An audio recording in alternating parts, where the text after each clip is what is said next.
I want the young men to give very thorough explanations and very thorough descriptions of what they see in terms of brutality or what they have seen, how they see it affecting them and their peers, and what it is they can do and what it is we as a community can do as a whole, because communities raise people, and you know, we need to take, I think, more ownership for the fact that when we see a lot of the people that we may suppose to be this, that, or the other, we have to understand that they came right out of our communities, whether we live in them or not. That humans are humans, and humans help either destroy humans or they help evolve humans. And that's something I feel. So without you know, just running my mouth too long, I would like to start by introducing Maurice. Maurice is a student at Howard University, and next to him is Delshawn. Delshawn, you go to school where? Roosevelt. Roosevelt. And what grade are you in there? I'm a sophomore now. Sophomore, okay. And Jason. Jason, and you go to? Roosevelt. Roosevelt also? Rail, Roosevelt too. Okay, you guys all go to Roosevelt. It is my belief that you young men would like to better understand what it is you need to do in order not to be harassed, or am I wrong in saying that? You're right. Yeah, that's right. Right in saying that? Like, what is some of the common talk around the younger people, male and female, that's in your peer, you know, age range?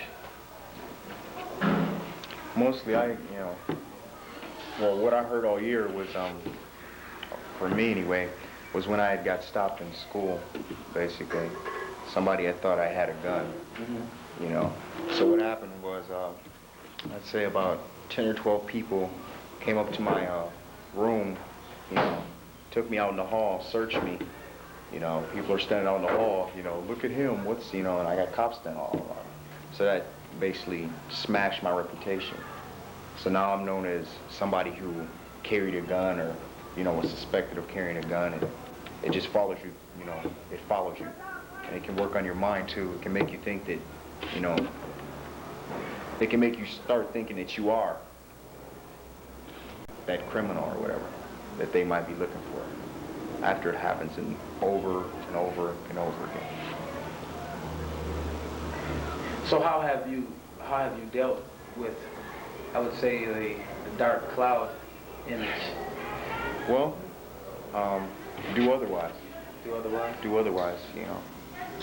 Just because, you know, that's what some people try to make me out to be. That's not what I have to portray in school, you know what I mean? Yeah. So I can just, you know, what I did, you know, for the rest of the year basically was just kind of, you know, walked around, still talking to my friends and whatnot. But I didn't hang in big groups or nothing like that. Okay. So I wouldn't be messed with anymore, so I, you know. Okay. Is there general hostility towards police officers? Would you feel, Yeah, most kids feel that they don't trust police officers? I say around 99% of kids do. 99%. Do you know why is that?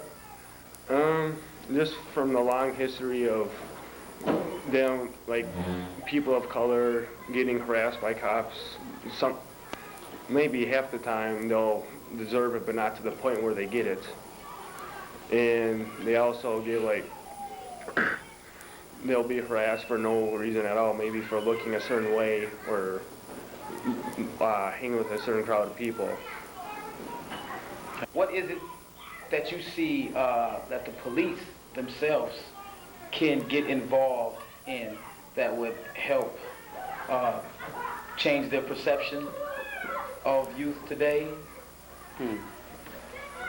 and youth of the future?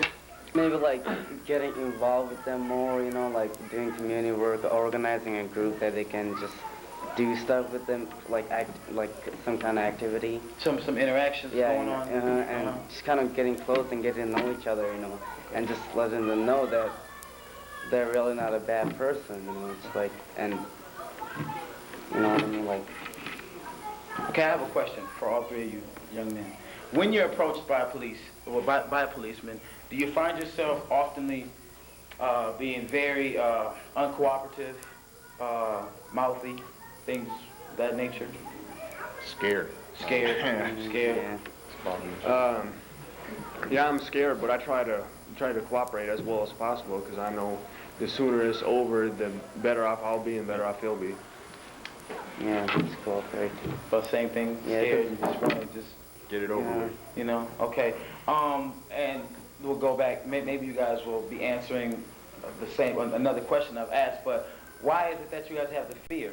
What is it that helps you envision or just have this internal fear with, you know, the police or other authorities? You hear about things like kids being taken down to the river and junk like that. I mean, it may not be true, but it's the things you hear, and it's also the things you see on TV. You know, people getting snatched out, you know, and beaten and stuff like that, and kicked around by like 6 cops. You know what I mean? You know, the brake checks. I had that happen to me before. I was in the back of a cop car, and he's gonna stop and hit the brakes, and I have my hands cuffed, so my head hits the gate in front of me. You know, things like that. You know, it just scares you. You know.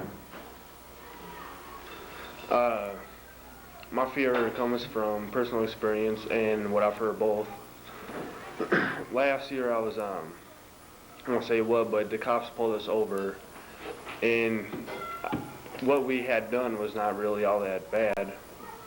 But at the same time, when he like went up to say get against the car, he threw me against the car first of all, and then he like spread my legs apart to the point where most men would not feel comfortable.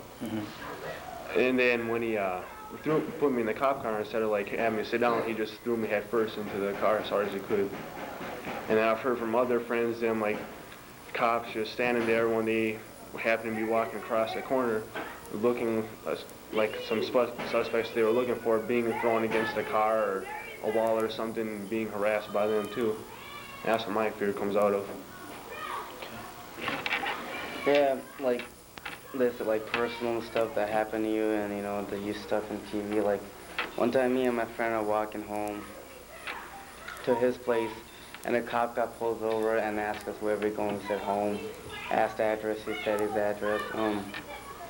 Then they got out of the car, told us to get against the car, and we asked why, and they just said didn't get out the car, and then they didn't say nothing. It was they searched me, put me in the car, and they talking on radio and looking on a computer or something. And then they took us out of the car and said there was a couple of individuals that was trespassing, whatever, I don't know, I forgot. And, you know, I was like, oh, okay. And they're like, well, you better get home because if I catch you alone, I want to take you down or something, you know, like. Well, have any of you ever been just physically harmed by a police officer? Yeah. Have you been hit? Okay, have you, Deshaun? Well, I hit something, but no, I wasn't hit. Oh, you hit something, so you were actually thrown into something. Do you feel that it was appropriate? No. No. Have you ever been hit by a policeman?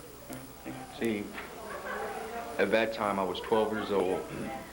I was sleeping back there. And at that time I wasn't doing so well, you know, in the community and whatnot.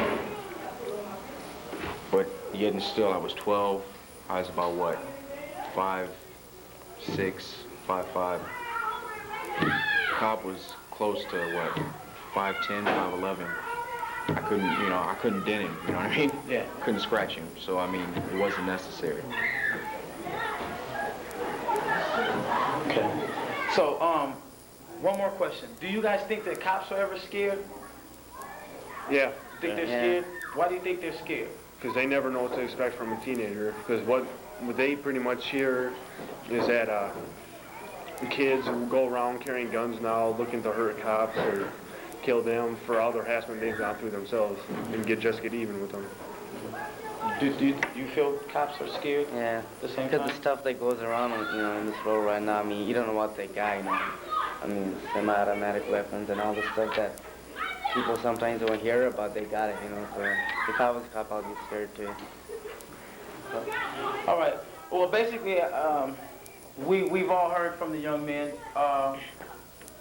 myself, I'm not hearing anything new. I've heard worse. And myself, I thoroughly believe that there needs to be a lot of education. That people need to be seriously educated. I think that in order for there not to be more policemen that will then portray the types of attitudes and the types of displays that these young men have been bombarded with, I think we need to be educated. We need to try to think that we live underneath a 500-year-old system of thought. That's longer than that, but we know it. We've been knowing it for 500 years,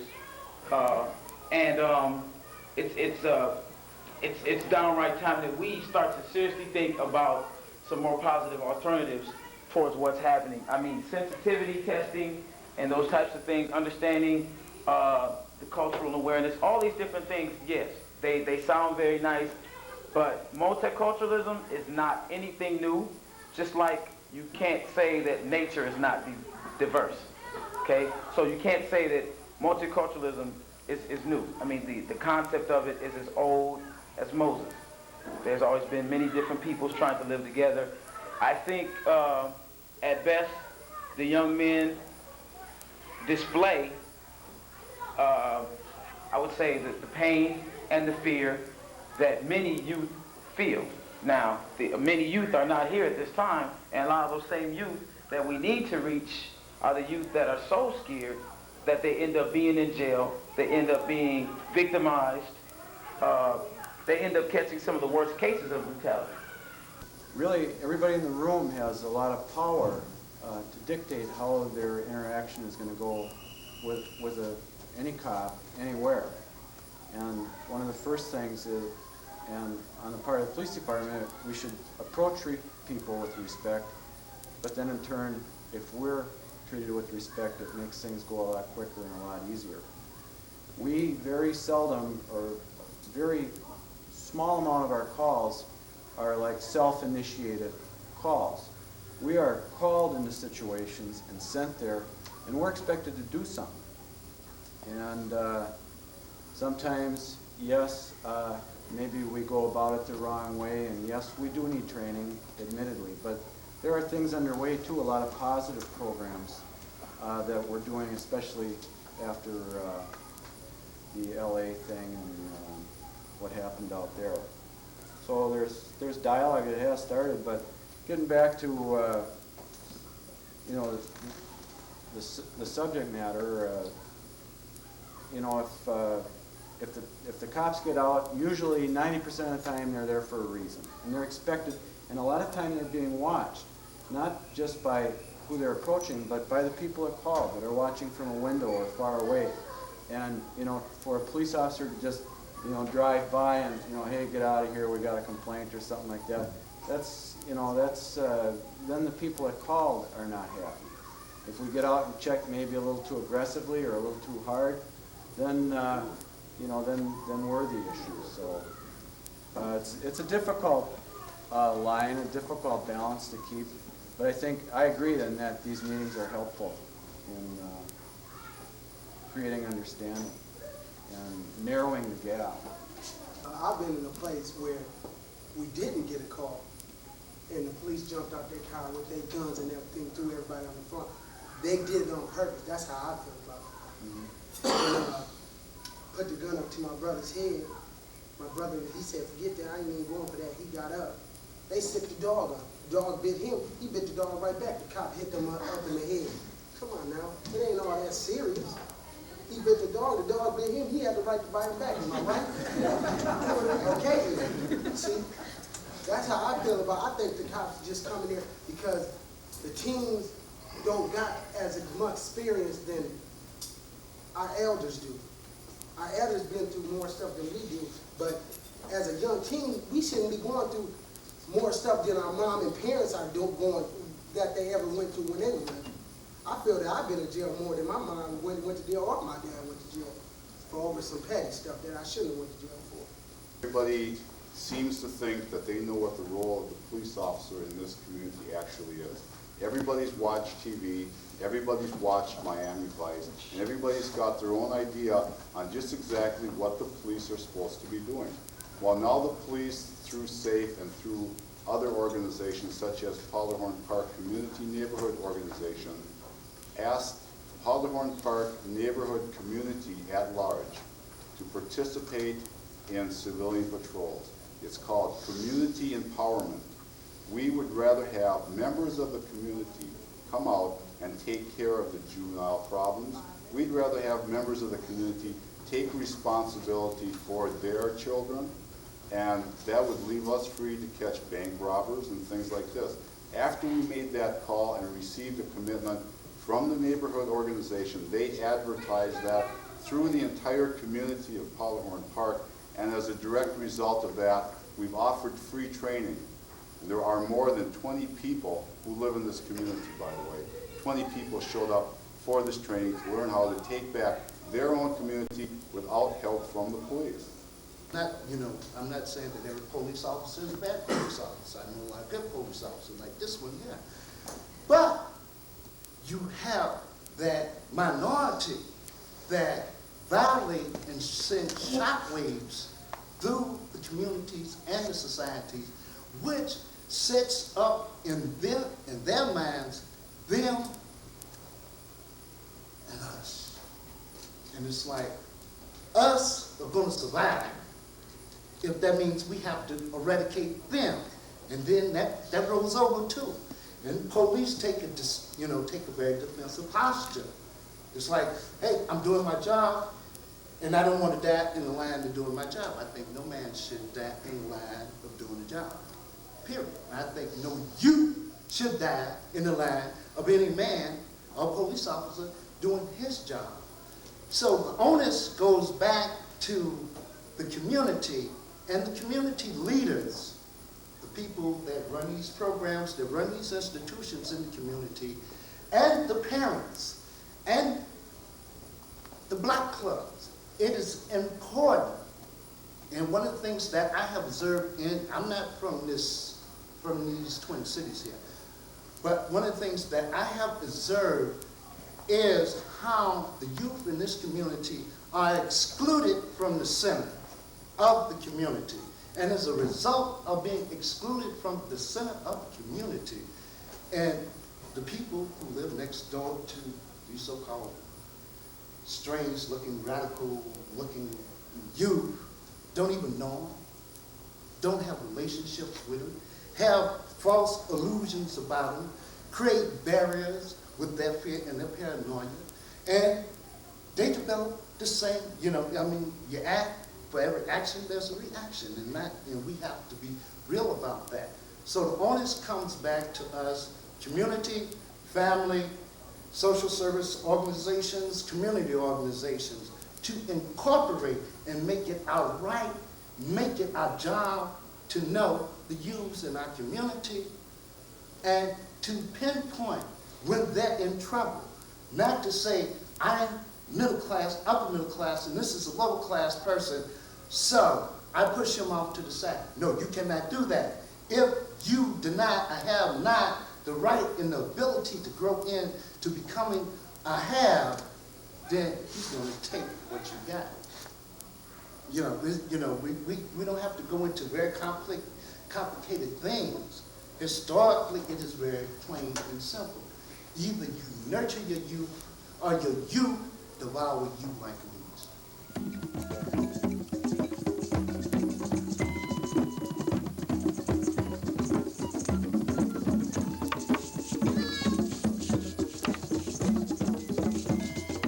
People know what the answers to the problems are.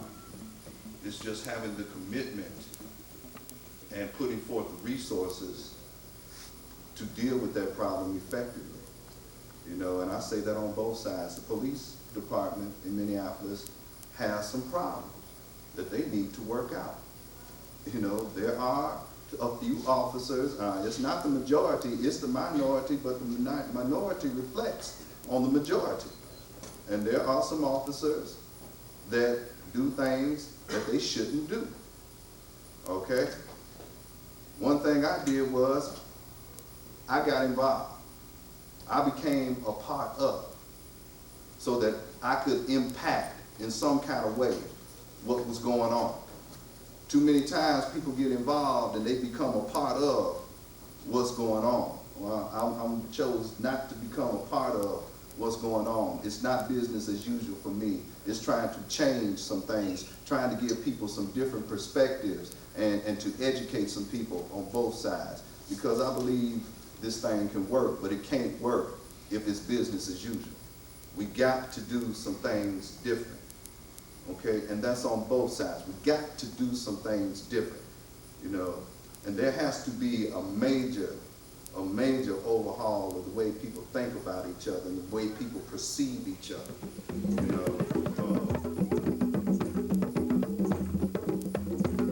Wrestling on how close could I come to just witness so that I could be a person that could say what I saw happen? Because I've tried to do that before and then been told by the police that I just had to move on, I couldn't be there. But I'm wondering if that's really right or if that couldn't be something that more of us could know about and do and just like go close when we see something happening and then be able to report back via third eye to this. So what When the police say keep moving on, it's usually followed with keep moving on and you'll be arrested too. Or what the hell are you looking at? You know? That's not, they usually don't say keep moving on for your own safety. right, yeah. They say don't be watching us doing what we're doing to this person. You know, that's reality. You know, the book might say something different, but realistically, what happens in the streets, they say you're going to be arrested too. And in a lot of cases, people will be arrested. They don't keep on moving. Regardless, you know, I can get with for your own safety. The guy has a gun. Common sense tell you to get out the way and let the officers do their duty. I think at this point in the game, it's 1992. I think we're caught in the catch-22 as far as the police are concerned, because in a lot of ways, we definitely do need them as a force to keep the people who are doing the things in our communities from doing bad things to the people, to doing bad things to the citizens. But at the same time, I think that right has been abused and taken to a point, like, I think this lady, I think she left, but she brought up a very important issue about, as of June, they enacted this law where there's no more than 3 people can be gathered on the street for any reason. And the police feel necessary, they can arrest those people for that. You know? That is a direct violation of everything that you've been taught since you're a little kid. I mean, when I was growing up, well, you have certain rights, it's written in the Constitution. X, Y, Z, they can do X, Y, Z to you and nothing more. And you can take them to court. But every year, every month, the state legislature and the Congress are enacting more and more laws infringing on the rights of citizens. And people just let that stuff go like it's not, you know, like it's, oh, okay, no more than 3 people. I don't care, I'm not selling drugs. I'm out in the corner. I'm out whatever, you know. Or I might just walk with my so-and-so, one person down the street. You know, that's not going on, you know. That's not what we need. I think we need to look at the big picture of what's really going on. You know, I think a lot of these things that are being set up are really just to take, there's no other thing that they can say besides to take away the rights of the people. You know, we can't say the police are all bad and the people are always right, because that's not true. That'd be lying to ourselves. You know, that's just totally not true. But at the same time, we have to look at reality, and the police are out there doing things to people. And the law is set up in a way where they can do it, and a lot of times get away with it. You know, that's a sad truth. You know, and I don't have the answer what we should do. You know, and nobody's really, I don't know. I really don't know what we can do at this point. The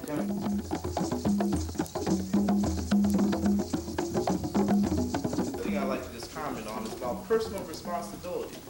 We're all here, it seems like we're stereotyping each other. Cops are looking at gangbangers and youths in general, and youths are looking at cops in general. But nobody said anything about personal responsibility. I heard from everyone up there saying, well, I was in this group and we did something bad, I can't get into that, and the cops came.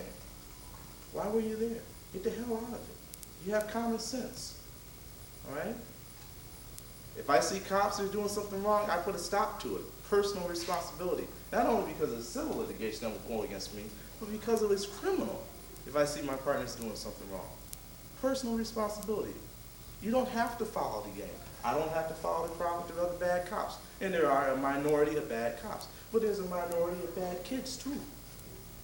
All right? If you're on the corner and you got 8 or 9 your buddies and somebody's effing up, bug out. Leave, because you know the police are going to be there. And most of us are tied to a squad car. We don't just happen to come up there and say, well, we don't have them to do because we don't have any more donuts, so let's just mess with these kids. Let's be for real.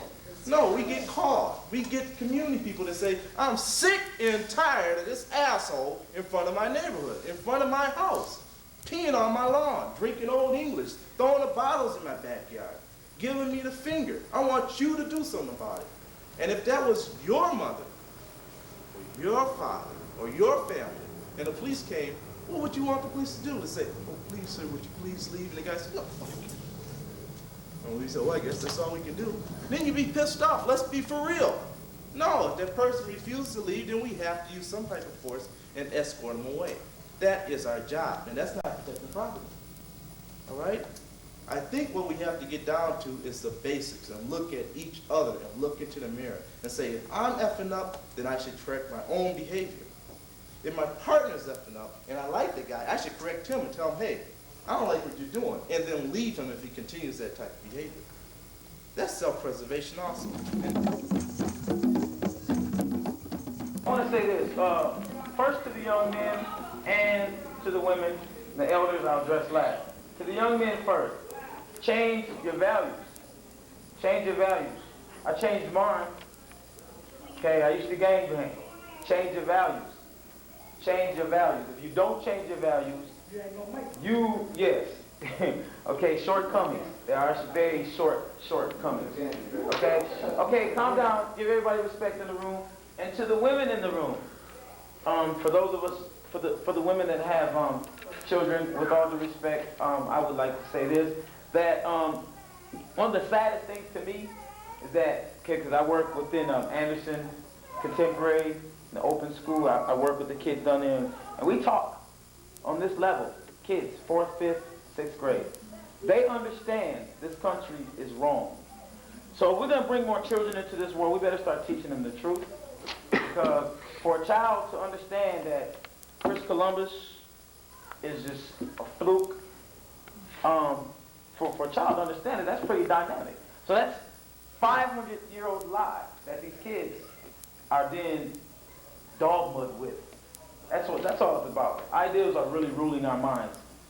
The people aren't really doing it. The ideals. The ideal of color rules our minds. That's why we fall for it. The elders, I just hope that you guys have hope, and I hope that you guys can give back to us, and that you guys are not too old, that you guys cannot learn some other things that we are now experiencing, that we are learning. And with that, I'd like to thank everybody for coming out for the panel.